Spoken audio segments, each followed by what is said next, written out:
Hey, what is up, everybody? This is Stevie Breach coming to you here today, going live. Possibly one of the biggest stories that WWE has done behind the scenes, and honestly, quite a long time. WWE striking up a deal with ESPN.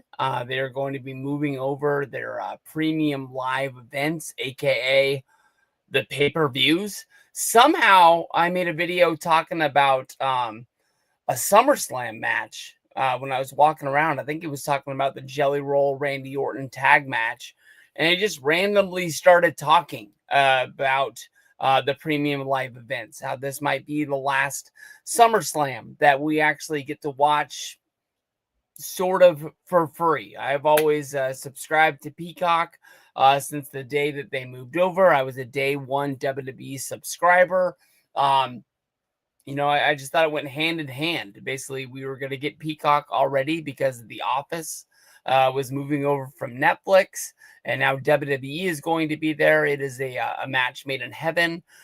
I don't know what the price is, and it's honestly kind of funny that a lot of people who made videos about this deal, a lot of people don't know what they're paying for Peacock. I seem to remember when I signed up, it was $5 a month with ads. Some people are saying it's over 10. I've never noticed it on my bank statement or anything like that I'm paying abnormally a large amount of money. I know that I've looked at ESPN um, and seen this $30 a month, but I've sort of, came down off the ledge a little bit. It seems that there's a lot of stories out there. The guy from Fightful, I forgot his name. It's like Sean Scott or whatever it is. He's one of the people that tweets about wrestling a lot. He gives out a lot of news.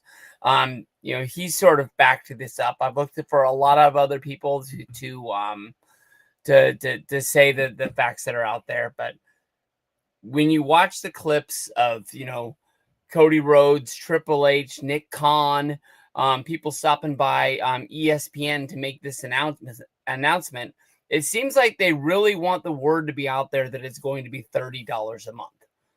The people that are going to have to pay $30 a month are the people who do not have a cable subscription through old school Xfinity, Comcast, YouTube TV, Dish TV.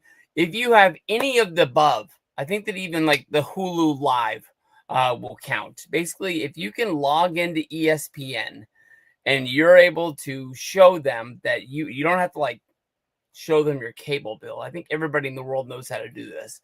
You just log in to your connection, and you're able to show them you have ESPN. You're going to get it.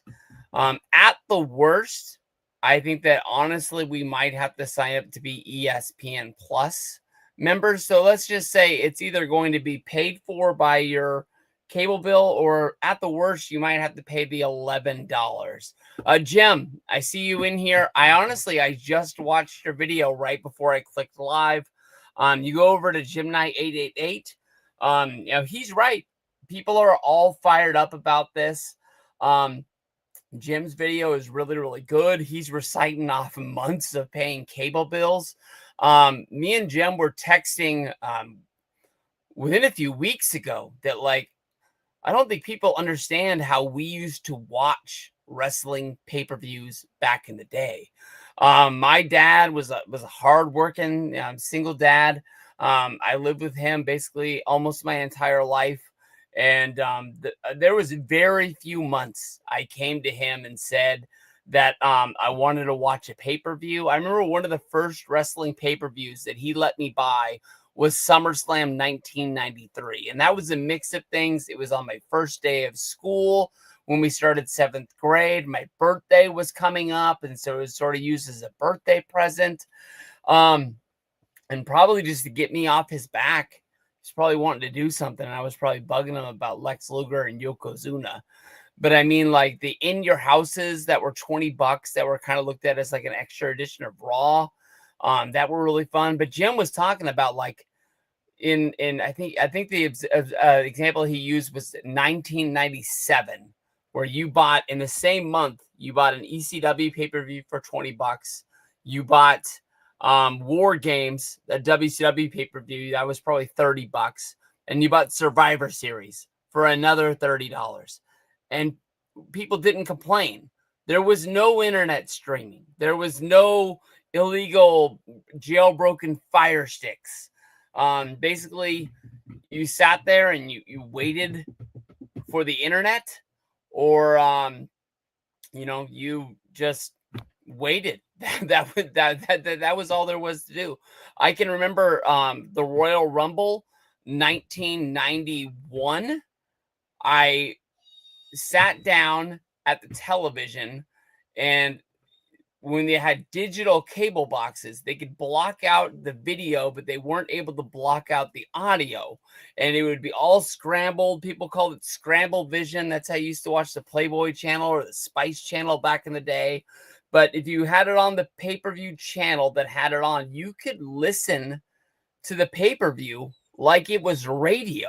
I loved sports radio as a kid. I listened to sports talk shows. I listened to football, baseball, basketball. I used to listen to a station called KSAC here in Sacramento. It was 1140.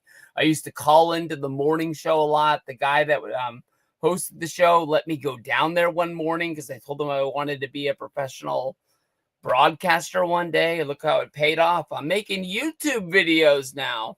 But it really was a thrill as a kid. But I mean, I remember thinking that they had made some sort of a mistake when they announced that Sergeant Slaughter had beaten the Ultimate Warrior. How does Sergeant Slaughter beat the Ultimate Warrior? And it wasn't until like Superstars that you actually got to see the video of Macho Man running down and hitting him with a scepter. Sometimes you had to wait until you went to the store and you would tell your parents as they were cashing out the groceries, I'm going to go look at the magazine section real fast. And you're flipping through WWF magazine. Of course, it's like 4 months later till it hits publication. And you finally get to see a picture of like Hulk Hogan losing to The Undertaker at Survivor Series 1991. I'm not really worried, honestly, at my house. I think that one way or another, we're either going to get this not on YouTube TV, but using the YouTube TV. At the worst case scenario, they are going to make us sign up for ESPN Plus. There's another tier called ESPN Unlimited. That tier is the one that costs $30.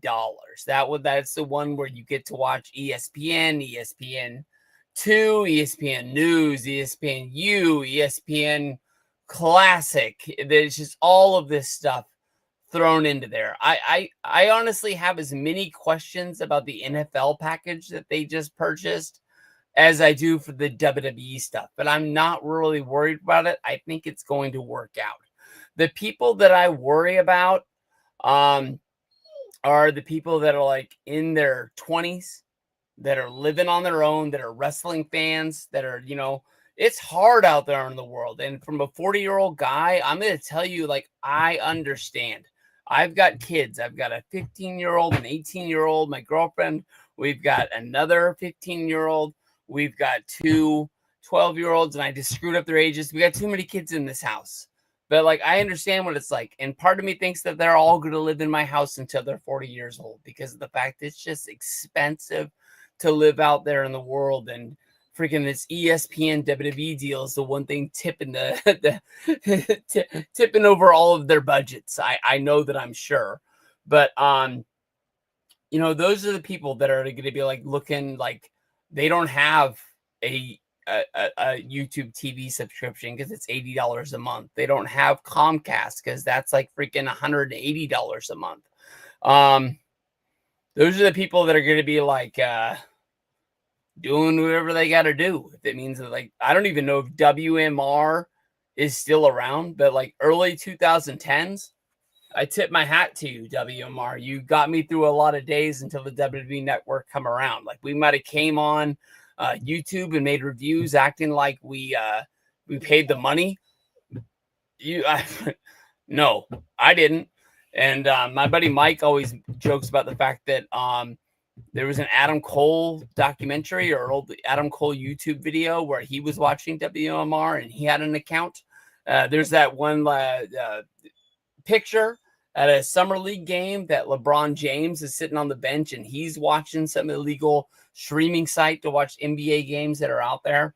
But I'll tell you more often anything than not, what I'm really, really scared about is the WWE library. That's what we don't know about. That's the big question mark. And I listened to Observer Live with Brian Alvarez. He had questions if maybe WWE could open up their own library app to sort of stream the old shows and keep that going. What I would fear more often than anything than not is that if WWE launched their own WWE network, how many people are going to sign up thinking that is what they need to get to watch the pay-per-views, and they're not going to be on there because of the fact that's where they used to be, and that's always what they did.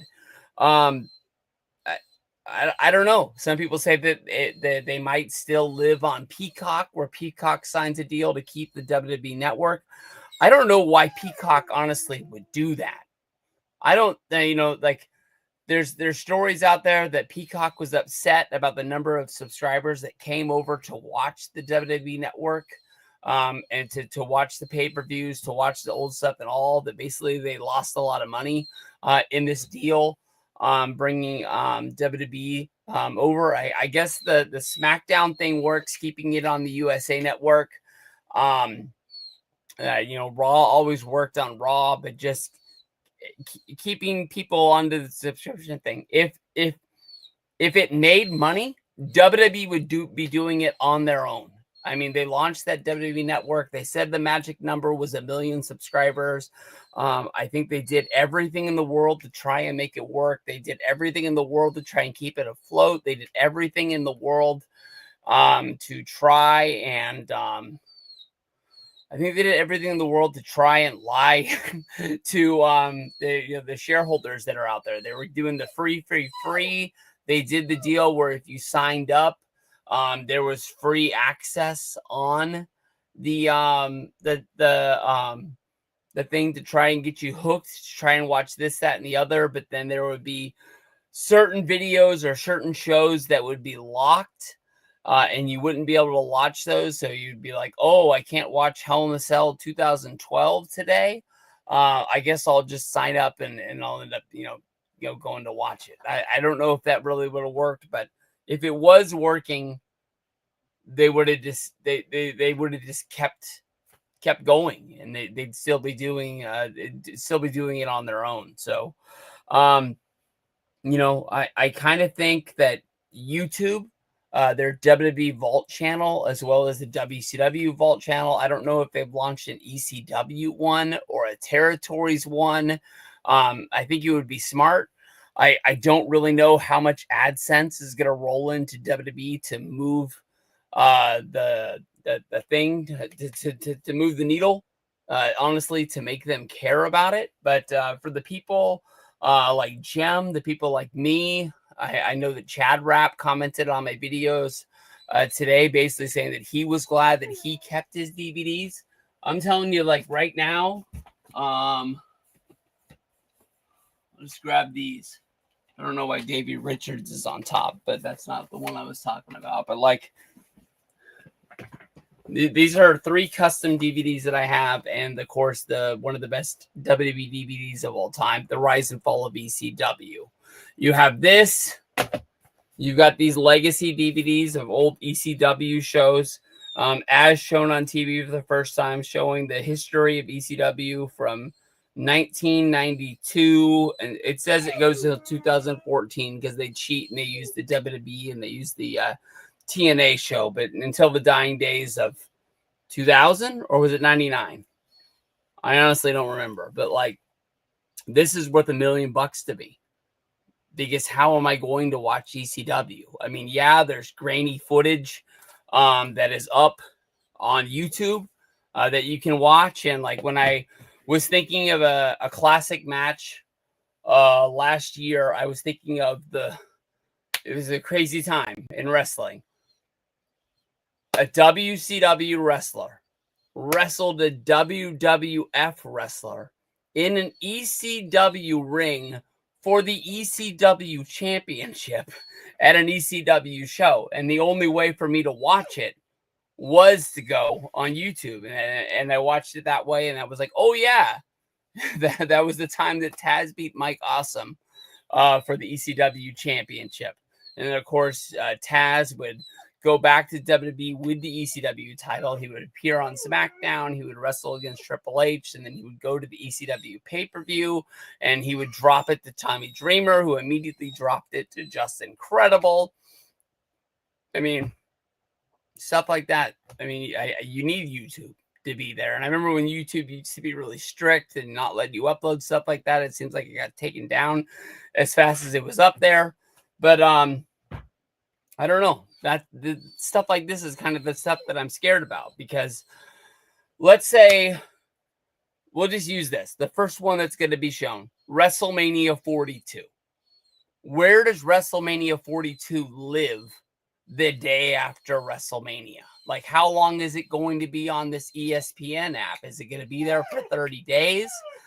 Is it going to be there forever? Like the Peacock thing. And so it's like, if you can watch WrestleMania 42 forever on ESPN, where's WrestleMania 40, WrestleMania 1, WrestleMania 2? Where's the in your house library going to be? That's honestly what I'm really scared about more than anything else. Let's see. Chad Rap, Taz, why doesn't... I don't know. Carlos, that's a really good question. He said, why doesn't WWE use just one service? Because of the fact that TKO is trying to make as much money as humanly possible. And as of right now, the UFC rights are going to be up. And there's a big rumor that UFC is going to split up their shows, where some shows will live on Amazon Prime. Some shows will live on ESPN, and some shows will go to Netflix and use the Netflix deal that they made with WWE, grow off of that to kind of like get their stuff a little bit out there. They want to have, it's the same reason why SmackDown and Raw are not on the same network, is because there's more money out there to grab. They're gonna reach out and they're gonna grab it. I don't know. I mean, as a wrestling fan, I understand that people think we are crazy to want to go back and watch old wrestling and old shows, to watch the things that you're going to like look back on. I love to watch the old Saturday night's main events. Sort of 90 to 92 is my wheelhouse of classic wrestling. I don't know how many times I have watched Survivor Series 1990, but I've watched it a million times. I mean, probably SummerSlam 1991 is another tape that I've watched 1,000 times as well. It works. Sometimes you want to go back and watch just one match. Sometimes you want to watch the entire show, but there's got to be something out there for us to do this. I think that if they go the YouTube route, the stuff will be up there and the stuff will be free.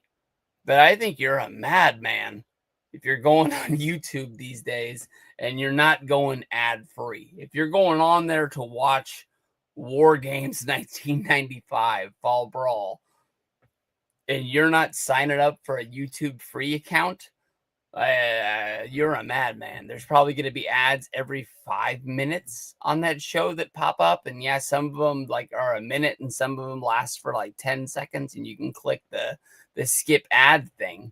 But like I just think that is beyond the point of crazy. When I heard the news today and announced that 10 shows would be a year, 2 of them being 2-day events that they could grow on. There could be more shows if they wanted to have more shows.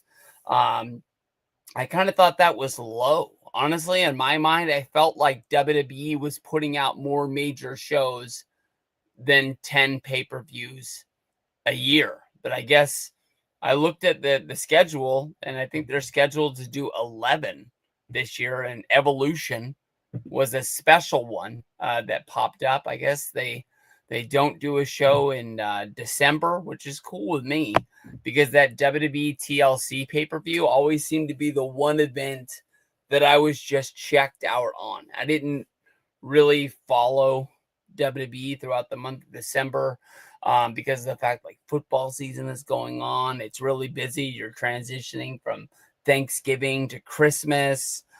You're always doing something extra where it's, going to get a Christmas tree, decorating the Christmas tree, going out and buying gifts, going to Christmas parties. There just always seems to be something in the world that is going on. Another thing that came up, I was on a show with my buddy Jeremy. We normally live stream on Tuesday or Wednesday. We ended up doing a Sunday show, so we canceled today's show. Max, that's enough. Got it? We ended up canceling today's show, but we had from the Ozone, Omar was on there with us, and he brought up one killer fact that's going to come up, and this is going to play a fact in this ESPN DTC app that's going to launch in August. Is like, let's say you're watching Sunday Night Football, and that's on NBC, and it's the same time that a WWE PLE is on. I guess a lot of PLEs are on Saturdays now. I guess they've kind of made the switch. So let's just say maybe you're also trying to watch a college football game that's on Fox or something like that. It's really hard to switch in the app thing. Like he says he uses the television as well as having like an iPad in his lap that he's able to like go back and forth on, because like I don't know what system is out there. I use an Apple TV, which some people would think it's an actual television that's on the wall, but it's just the actual. I tried to pick it up, and it's like connected. It's a box. It's only like this big, and it houses all the apps that you want to use on a main screen. It doesn't look like an iPhone, but it's close to the layout of an iPhone. It makes a lot of sense on there. I like the fact that doesn't matter how many boxes I have. I have 3 boxes at this time. Doesn't matter where I plug them in. It goes on the cloud, and they all look the same. All of them put all the same apps on them. All of them put all the apps in the same place. They're not like all jumbled up around there, or I'm downloading an app at the last second before I get on there.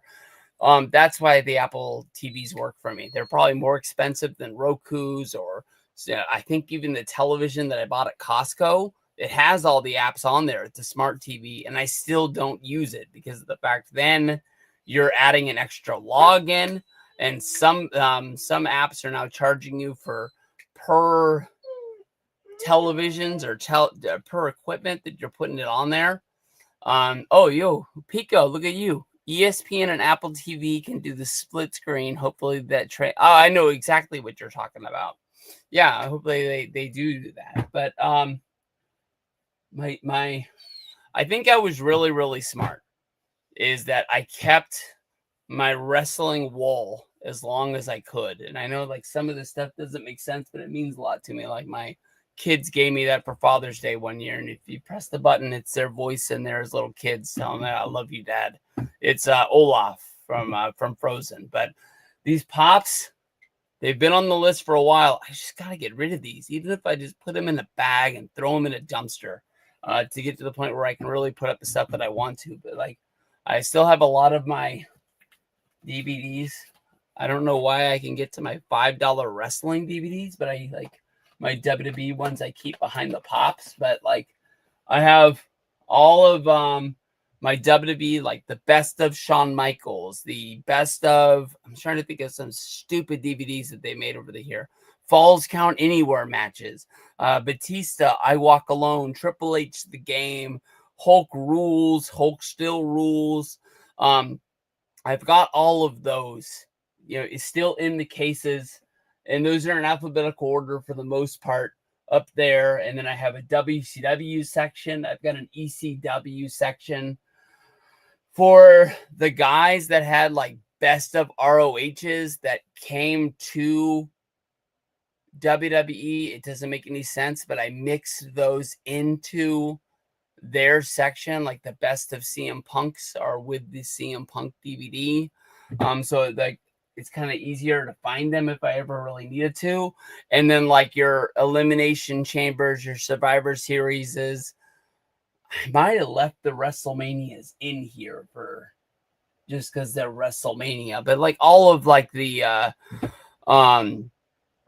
breaking points or whatever the hell, I put those in boxes, like, well, crates, the ones you can buy at Costco's, the one you can buy at Home Depot, and then I think we stacked those up in the garage just to kind of, when I bought the new shelves, I thought I was going to be able to just put like figures and stuff up on the thing there. The only problem is it took me a while to build the shelves, and then I didn't budget more time to clean up the area. So I ended up having to go to sleep that night, took everything off the bed, put it right back up there.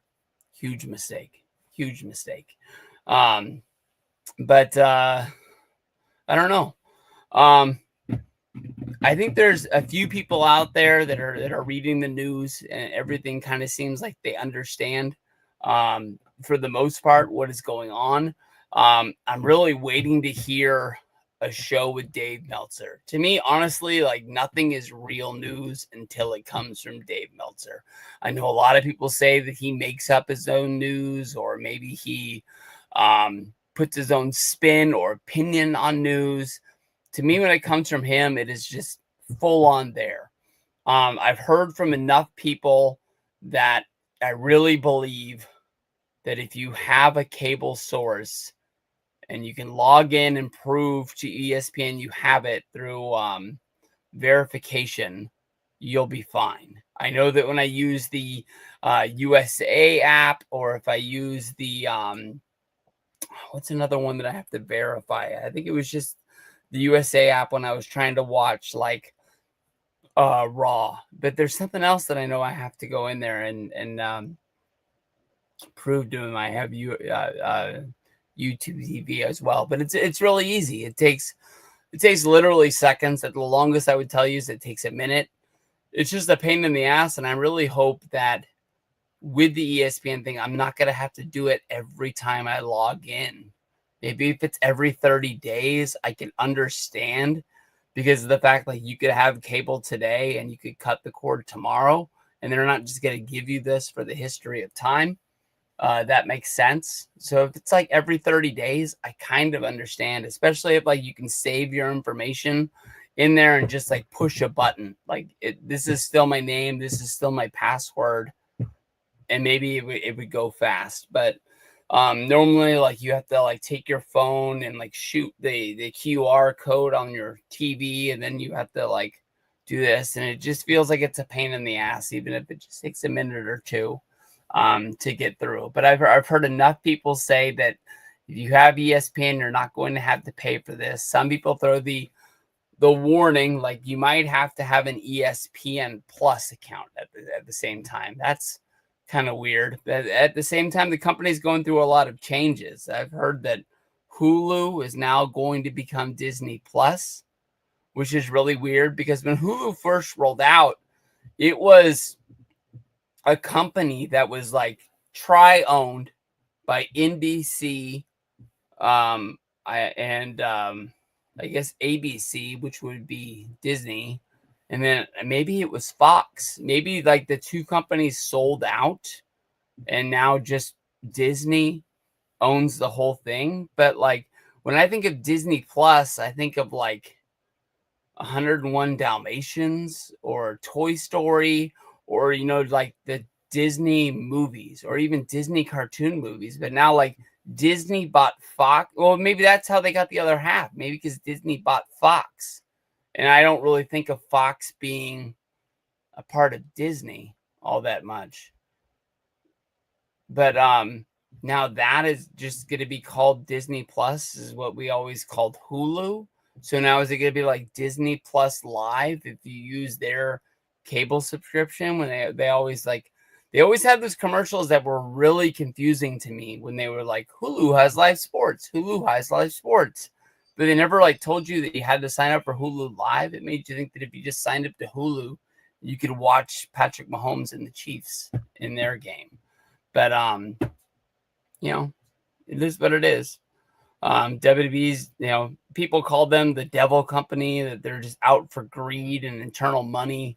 It's the same thing that the NFL does, but I think it's honestly better in the long run because, like, as a 49er fan, I can watch most of my local games on TV here. Like, most of them will be on Fox Sporty because they're a good team.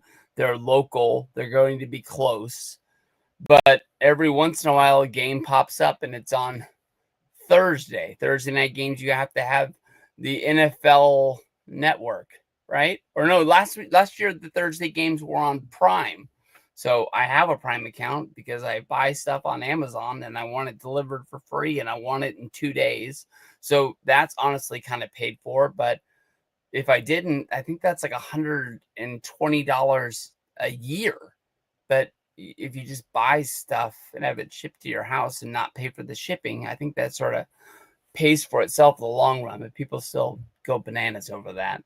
But we have games on Sunday, which would be on NBC. They make a lot of money off that deal as well.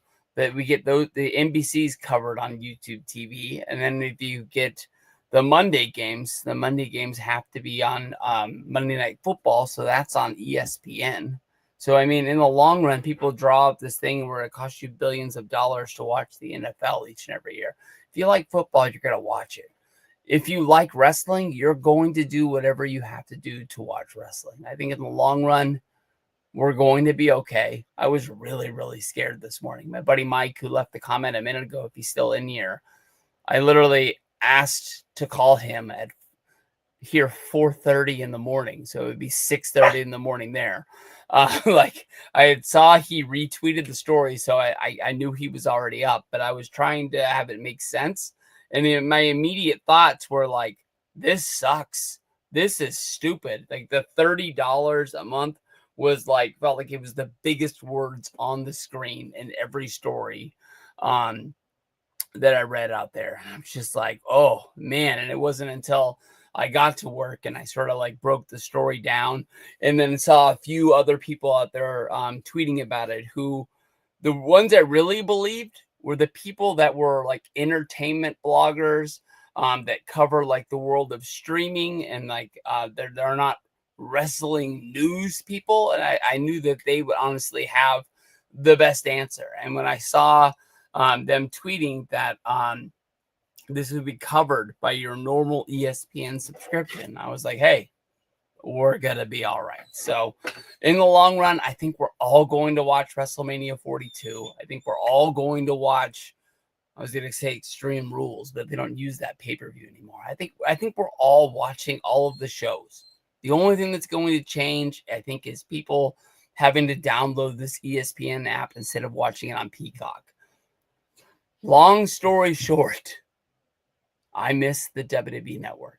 What launched in 2014, 13 was a dream come true as a wrestling fan who had to deal with streaming apps. I can remember the first time that I found out how to live stream a pay-per-view, and it was crazy because it was like through like a webcam, not like one of those girl sites, but like it was like through a webcam site that I don't remember the name of, but like you go on there and go live and people would come into your room.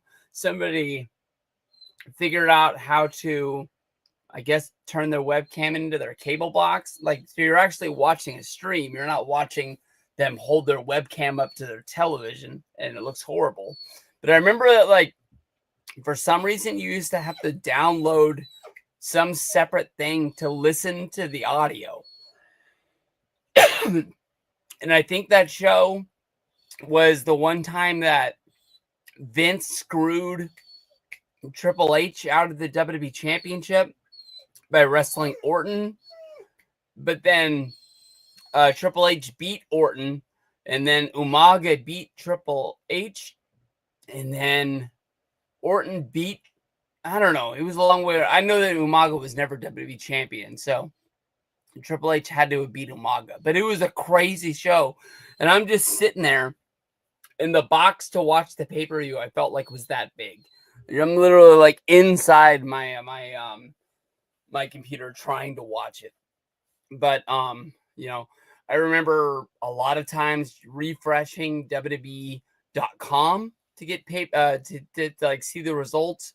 I know a lot of people that the first time they had a Money in the Bank cash in, that was on a show.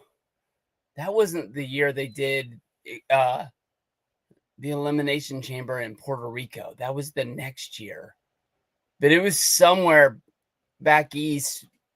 And honestly, the show wasn't good enough to buy. And so we like, you're just like waiting to like see the results. And Edge is holding the championship, and they're saying he cashed in the Money in the Bank briefcase. And I'm like, is he allowed to do that? Like, I just didn't understand like what it was. I thought that when they first rolled out the Money in the Bank briefcase, I thought that was the ticket to main event the WrestleMania the next year. That's the way that I honestly really remember it, that somebody would hold that briefcase and it would be like the new Royal Rumble or something like that. But I guess somehow along the way it changed and it rolled into something else. But I don't know, man, like that WWE network honestly was crazy. If you remember right, like the network launched, and within like a week, they gave us an NXT takeover, which was like an NXT. I'm pretty sure it was a special show that was almost like a pay-per-view. And it had that Cesaro versus Sami Zayn match. And that was like the tester. And some people had some problems. Some people it worked perfect. But then like when WrestleMania came, it just was normal. And then right after WrestleMania, of course, is when the Ultimate Warrior died. And then they gave us that Ultimate Warrior documentary like as soon as possible. I felt like that came out a week after his death. I mean, like, and then of course after that they launched Legends House, which was the reality show with the old wrestlers with Roddy Piper, Mean Gene Okerlund. Was the show great? No. Was it watchable? Yeah. It was freaking funny to see them put those guys in the house and like Tony Atlas not get along with Hacksaw Jim Duggan and Roddy Piper trying to do everything to get out of the house. Shawn Michaels dropped by one day. In the early days of the WWE Network, they were hungry and they were trying things to the point like when they launched a new show and it was called WrestleMania Recall. Immediately, I was like, we have seen everything there is to see with WrestleMania matches. Do something else. I was complaining that they were giving us something, but then it ended up being like 1 hour documentaries on one WrestleMania match itself. And I thought those were awesome. That I was like, okay, I'm not saying anything anymore. The Table for Three show was really, really good. Like, if you weren't getting your money's worth of the WWE Network, I had that at a time period when I just didn't have cable. And I would come home from work and I would just put something randomly onto the network. The Stone Cold Steve Austin talk shows, the Chris Jericho talk shows. They were hitting big that first year. And somewhere along the way, I think it was around the 2-year mark is when they started to like we're not making any money off of this. And you saw things sort of like kick back, like shows started to like not disappear, but they just stopped making them a little bit. Like there was not newer stuff, but they always gave us a pay-per-view. And for the people like Jim and the people like me who remember like begging their mom and dad to order In Your House 6 seasons beatings, like, and it was $20, and them looking at you like, do you want seasons beatings or do you want like a Nintendo game under the tree? And you got to make that decision. The fact that like for $10 you could just watch everything. And then they had that Madison Square Garden show. They had that King of the Ring show that was just supposed to be a house show that they just decided we're going to make it a special event on the network. Just trying to do anything to make it work. Was the stuff great? A lot of times, no, but it worked. And you didn't have to be like running to YouTube, pressing the refresh button to see like some idiot like me or Jim make a video and say like, hey, I was gonna say the Ultimate Warrior won. John Cena won again. What do you know? Yeah, Cena baby. I wish Jim would have dropped it. Like I tried to call Jim twice today because Jim already made a video and it was a good video. It honestly really was. But the video that I was like booking in my head, if I would have been the booker of the YWC, that's a little shot at you right there, Pico. If you're still watching, you and your buddy Chris. But like I wanted Jim to actually celebrate the fact the people that were telling us to throw our DVDs in the trash in 2013. I felt like they would come on our videos and they would point at us like, you're an idiot. You got this huge DVD collection. It's worthless now, blah, blah, blah. Like, you should take it and go sell it at Dimple Records or Half Price Books or something like that. And we held on to them. And in the long run, it looks like we really, really won. We don't really know where the library is going to go. And I thought that if Jim would have dropped the Cena baby with the DVD collection that I think he keeps in the closet. It might be in a plastic bag the last time I saw it on Twitter. But there was a day, Jim, you were trying to sell those. And I honestly remember trying to tell you, like, it makes sense, dude, if you want to let those go. But in the back of your mind, you had to think that like someday. I remember at one point thinking about getting rid of my movie DVDs and being scared that what if Netflix isn't around in 10 years? And it looks like Netflix is strong. They're going to be here forever. They're making their own shows. They cycle in movies in and out. I don't know how that really works in the world of like what they get the rights to stream and what they don't have. But it's like sometimes like I want to watch a movie. Like I wanted to watch American Pie 2 for a while, and I just don't know where to go. Like why is American Pie not on Netflix? Why is it not on Peacock? Like seems like a movie that they would want to have. That's like one of the biggest movies of all time. It seems like I can understand you don't want to have anything after 2. 3 was all right. 4 was watchable, but like The Naked Mile or whatever else they made using that name, that was just beyond the point of crazy. But I thank you. I went like 15 minutes on the way to work today. I went like 30 minutes on my lunch today to get another 45 minutes of your guys' time tonight. It's just freaking awesome.